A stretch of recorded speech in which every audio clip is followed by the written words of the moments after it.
Nagbukas sina Regine Velasquez at Ogie Alcacid ng bagong branch ng kanilang restaurant.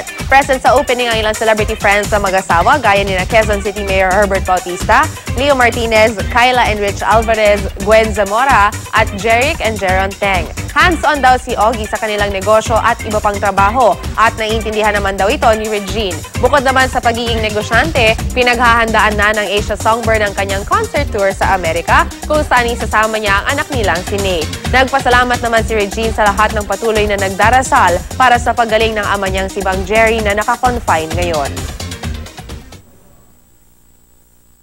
Okay naman siya. He's trying to get well.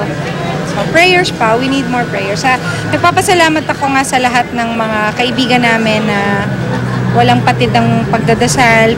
We're still fighting and we're still asking God na sana dutungan pa yung buhay ni Papa. Lahat ng fans ni Regine, mahal na mahal si Papa Jerry. And so yung pagmamahal na yon na inuukol niyo po sa kanya ay nararamdaman ng pamilya.